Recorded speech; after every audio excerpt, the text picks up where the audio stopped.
Okay, this episode of the podcast is brought to you by the Extreme Health Academy. Now, this is going to be the place for anybody who wants to take their health to the next level, to really become a superhero, or for those of you and your bodies that might be dealing with any kind of health challenges. We're going to be offering courses on every known conceivable health condition there is, and we're also going to be offering courses on every single system and organ of the body with tons of practical how-to information, so you'll be able to get the tools and the resources necessary to actually apply all of the information that we're going to be covering in the Academy to your current health condition. So we'll be covering topics like having a healthy baby, having perfect digestion, the ketogenic diet, how to build your immune system, arthritis, eye health, protecting yourself from EMF, how to grow an amazing garden with healthy food, multiple sclerosis. We're going to be covering all kinds of amazing content in the Academy. So if you guys want to get on the early bird waiting list and get access to the cheapest price that it will ever be available, sign up to our newsletter and we'll let you know as soon as we open the doors. And we're also brought to you by the Extreme Health Store. If you guys haven't checked out our store in a while, we're offering all kinds of cutting edge, rare, and unique health tools and gadgets and products to help you take your health to the next levels. Our latest product that we've added is called Accelerated Cellular Detox. That helps to pull heavy metals and toxins out of the body. It's got organic psyllium husk, zeolite, human-grade diatomaceous earth, organic triphala, oxygenated enhanced magnesium, and activated charcoal. We've also got other products like oxygen concentrators, the sauna dome from Truly Heal, as well as the Relax Far Infrared Sauna. We've got skin care. We've got juice programs. We've got blenders, juicers, rebounders, everything available in our store. So if you haven't checked out our store in a while, and I know you'll find something that you really, really love and it'll help you take your health to the next level. Both of these links will be available at extremehealthradio.com/531. Hey, what's up, guys? Welcome to episode number 1 of the Health Tip series. My name is Justin Stellman, as you already know, and I am the host of Extreme Health Radio. And this is sort of a new series. As you guys know, I do a lot of research and looking into things and reading and studying and stuff like that. And so what I'm going to be doing every now and then is releasing at the culmination at the end of my research on different health issues is I'm going to be doing a little short 20-minute, hopefully 20 minutes or less, a little podcast. It's going to be very, very actionable, and it's going to be filled with tips and ideas that perhaps and hopefully you've never heard before, but ideas that are going to help you with your health. And so these aren't meant to be exhaustive. I'm not going to be quoting all the studies that I've been reading and things like that. I'm just going to list out all of the ideas in a short format, 20 minutes or less, to help you improve your health. So that's what this idea is. And this episode number 1 is going to be all about gut health. As you guys probably have heard, Hippocrates said all disease begins in the gut. So gut health, why is it important?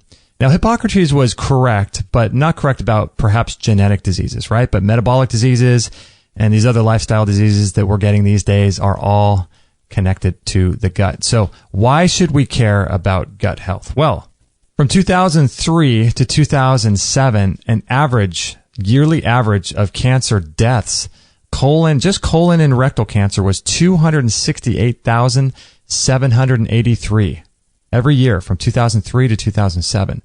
And the percentage of cancer patients that were deceased within 5 years after the cancer diagnosis was, for colon cancer, was 34.9%, and for stomach cancer was 69.6%. That's crazy, right? People are dying because of gut health problems.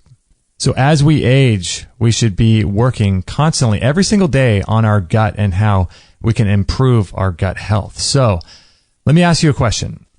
Have you had any of these issues? Chronic diarrhea, constipation, gas or bloating, nutritional deficiencies that you know about, poor immune system, headaches, brain fog, memory loss, excessive fatigue, maybe skin rashes or problems with your skin like acne or eczema, rosacea, those types of things. Maybe you have a craving for sugars and carbs. Maybe you have arthritis or joint pain, right? These are all issues with the gut. Depression, anxiety, kids being diagnosed with ADD or ADHD. These are all gut issues. The same thing holds true for autoimmune diseases like rheumatoid arthritis, lupus, celiac disease, Crohn's disease, these types of things. These are all connected to the gut. Or maybe you've been diagnosed with SIBO, candida, acid reflux, constipation, IBS. Like I said before, Crohn's, colitis, leaky gut, colon cancers, food sensitivities, all these types of things are related to the gut. And for me and you, we need to constantly be working on our gut health every single day. If we want to live a long life, we want to have a lot of energy, we want to have good hormone levels, we want to be able to do the things in life and feel motivated and do all the things that you want to do and have the energy and feeling good in your stomach to be able to do all the things that you want to do. It all starts with gut health. So that's why we're going to be doing this first little health tip series on gut health. So the first thing that we should do when it comes to our gut health is realize that we got to stop eating the foods that are damaging our gut to begin with, right?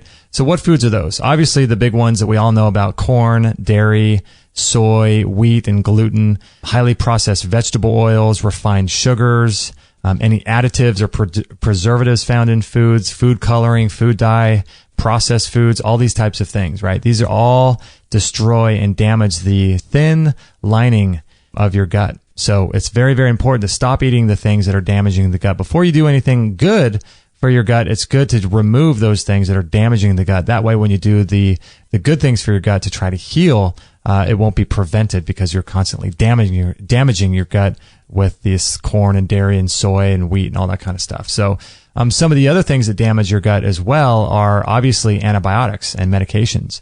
You know, antacids are another type of substance that really, really damage and cause your stomach to produce less and less stomach acid if taken over time. And antacids is $1 billion industry. Medications and antibiotics are going to destroy, especially antibiotics. Medications don't have the same properties that antibiotics do. Antibiotics are basically anti-life. They're killing and destroying a lot of the beneficial bacteria that we have in our gut. And I was reading a while back that 100 years ago, we're supposed to have, I believe it's about 1,000 different strains of bacteria in our gut. And 100 years ago, I think we had about 700 different strains. Now we're down to about 300. And the less strains you have, the more food sensitivities that you're going to have. So these strains of bacteria that are killed off by antibiotics, sometimes they can never be brought back. And so that's why people that take antibiotics on a regular basis are really, really damaging their gut. And if gut is the beginning of all disease, and that's a really, really bad problem that they're going to have. So really, if you have to take antibiotics, do it at the very last resort. Some other issues that cause poor gut health are worry and stress, as you guys know. So worry and stress are highly inflammatory. They cause your organs to constrict. Lack of blood flow to those organs cause those organs to not function properly. So worry and stress, that tightness in your stomach. If you really want to improve your gut health, you have to figure out a way to reduce your worry and stress in your life. Now, obviously, toxicities are a major problem with our body's ability to digest food. These include exposures to chemicals and pesticides, and especially glyphosates, and also new car smells, any kind of smells, plastics. These toxicities, paints, chemicals from your carpet, chemicals from your bed mattresses that are sprayed with fire retardant chemicals, all of these things in our life impair the body's ability to digest and break down and assimilate food. Obviously, chronic inflammation is there too. So if you're chronically inflamed, eating poor food and eating food that's damaging your body's going to produce low stomach acid. Perhaps you might have H. pylori in your stomach. So chronic inflammation is a big deal. So learning how to lower your chronic inflammation, figuring out what foods are damaging you. Yeast, an overabundance of yeast is also an issue too, because that becomes an issue where they start competing with the beneficial bacteria. And, you know, a lot of people are eating a lot of bread, pastas, wheat, and getting too much yeast in their body. And that is also causing an inability for your body to digest food. Some other issues, obviously, are vitamin and mineral deficiencies. Zinc is an obvious one. But if you have any known vitamin or mineral deficiencies, which you can get a blood test every year and figure out what those are some things you may want to look at it too if you have any mineral and vitamin deficiencies, because your body needs all of these things in order to digest food. So that's why we have poor gut health. That's why we can't digest our food. That's why we have colon and rectal cancers. That's why we have polyps whenever people go get colonoscopies. That's why these things are forming in our body, because we're constantly every day exposed to these toxins and chemicals and antibiotics, medications, poor diet. All of these things are causing our body to break down, and it breaks down in the gut. But unfortunately, we can't see that. So that's why we need to work on this and just assume that it's happening and work on it every single day. So let's talk about some things that we can do to improve our gut health. Okay. So first of all, let's talk about the role of bacteria. Bacteria is absolutely critical. Like I mentioned before, we are as a culture losing our bacteria, because of so many people taking antibiotics, we're not having the ability to have these different bacteria and strains of bacteria in our gut that's going to help us break down food. So it is so important to include foods in your life and take supplements that have bacteria in them. And you can, experiment around with different supplements. You might want to try fermenting your own foods, or at least starting with buying fermented foods at the store and seeing if they agree with you. Now, these foods do contain a lot of acid, so it may not be right for everybody. And so things that you can ferment obviously are kefir, like milk kefir. You can do goat milk kefir. You can do water kefir. You can make sauerkraut, kimchi, yogurts, kombucha. These types of substances have beneficial bacteria in them, will help to re-inoculate your gut with good bacteria. That's so, so important. Another thing that you can consider when it comes to fermented foods is make sure when you're first starting out with fermented foods to start out slowly, because if you eat a lot of fermented foods all at once, having never done that before, and living, in American, eating American food and, Western food and poor diet and all that kind of stuff, these foods will really clean you out. So make sure to start very, very slow with these fermented foods and work your way up if your body likes them. So let's look at some supplements and foods that can help with your gut. Okay. So glutamine is obviously something that you want to look at. So consider doing some glutamine supplements. Go to the store and ask around, do some research. But glutamine is a big one. It's a big one I take a lot. Mastic gum is great for killing organisms in the stomach. So people do mastic gum a lot, and mastic gum is really, really good. Obviously, with your meals, you want to take digestive enzymes, because your body's ability to produce enzymes decreases as you get older, and it puts more in the more cooked food and the more heavy food and all of that you consume, your body needs those enzymes. And so it's a massive burden on your pancreas to produce these digestive enzymes. HCl. Take HCl with your meals if you can, if your body tolerates it. Sulfur is really good as well. You want to take lots of sulfur if your body can handle that. Another one is a supplement called Restore for Life, and this was created in response to all the glyphosate.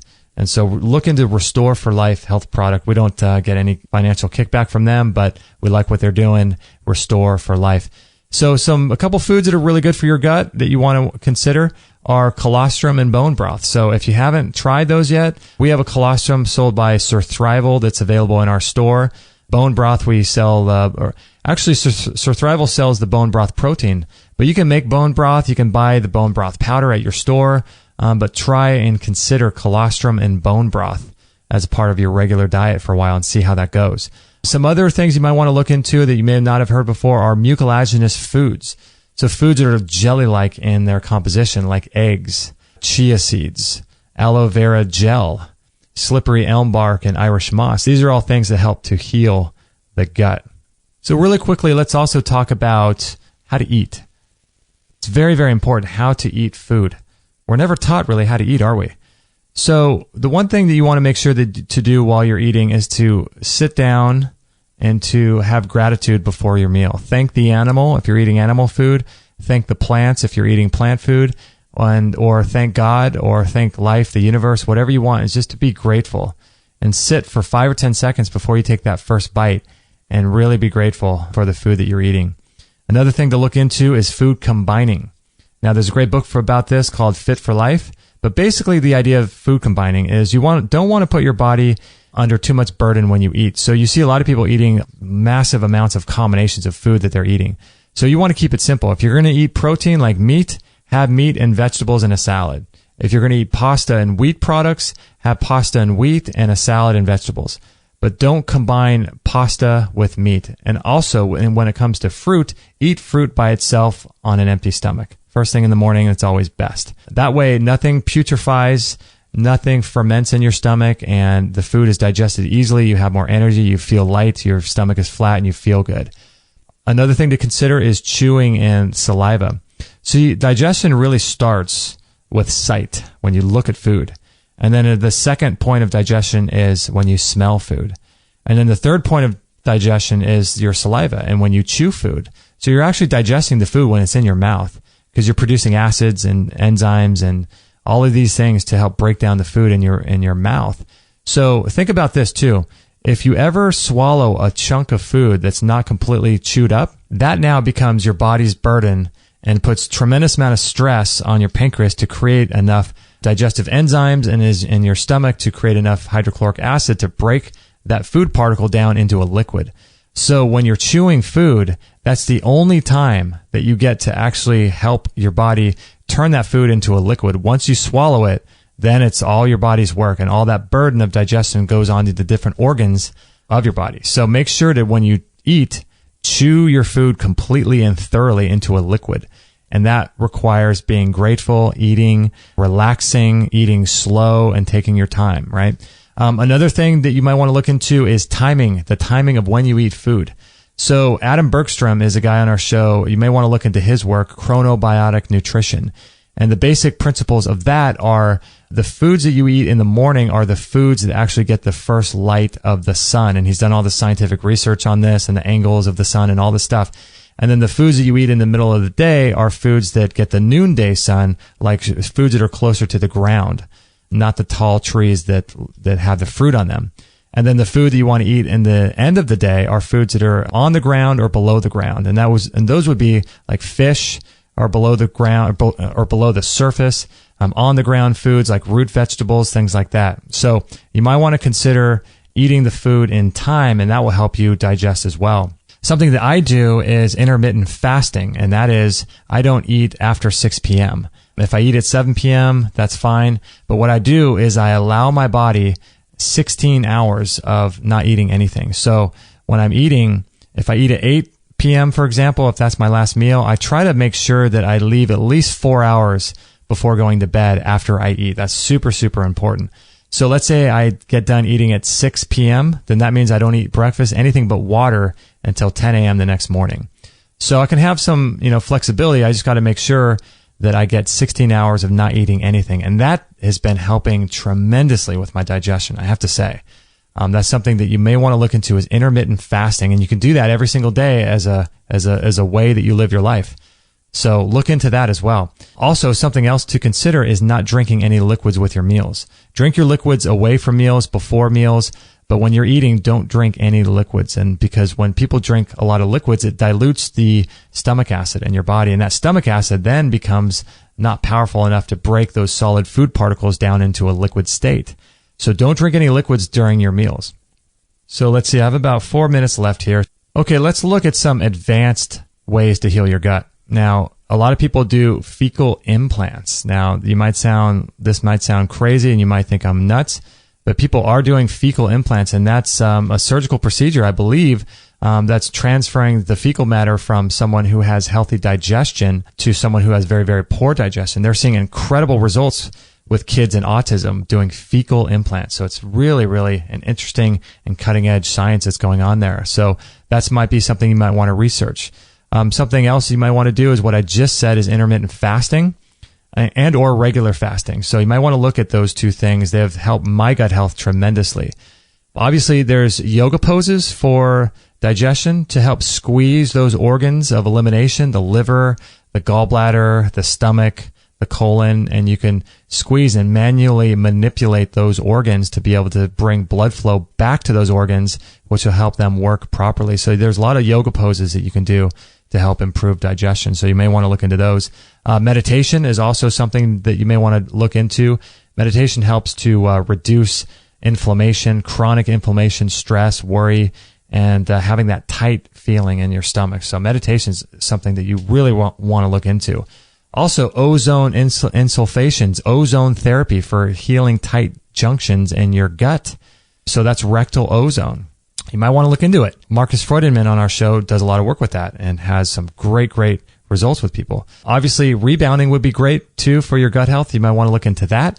Colonics, flushing out fecal material that's in your large intestines. Obviously, cleanses. You can do a cleanse, like an herbal cleanse, like the Ajuva cleanse that we sell on our website. You can do some of those once a year. Enemas. People can do self-enemas once a week or once a day. Coffee enemas. Those are incredibly healing. But you want to make sure that you're careful with all these as well.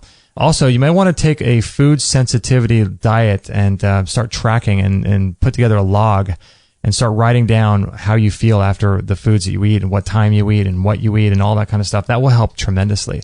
So those are some advanced ideas for helping to heal your gut. Okay, so obviously this wasn't an exhaustive program about healing your gut. These are just some ideas that I've come across along my years of study. And so that was episode number 1 of the Health Tips series. These are going to be released every so often.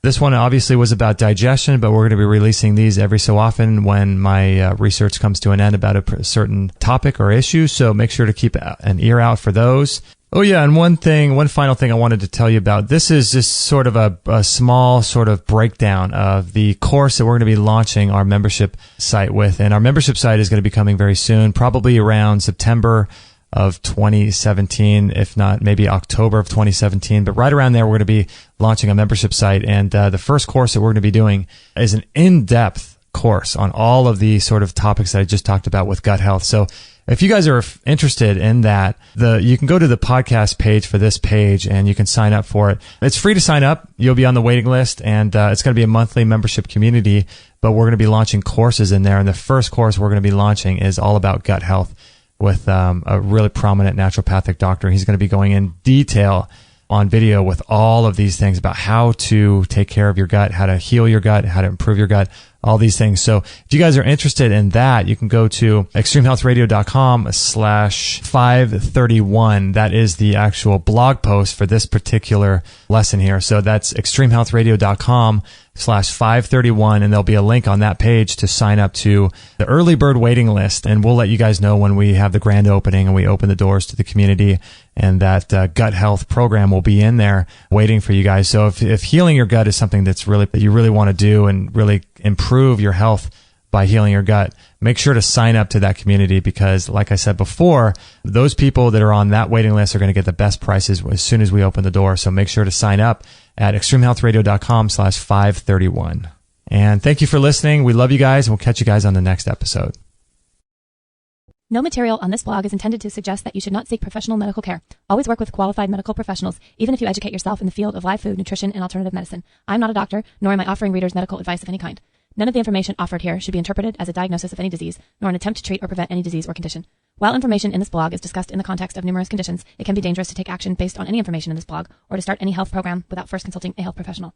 The content found here is for informational purposes only and is in no way intended as medical advice, as a substitute for medical counseling, or as a treatment/cure for any disease or health condition, and nor should it be continued as such. Always work with a qualified healthcare professional before making any changes to your diet, prescription drug use, lifestyle, or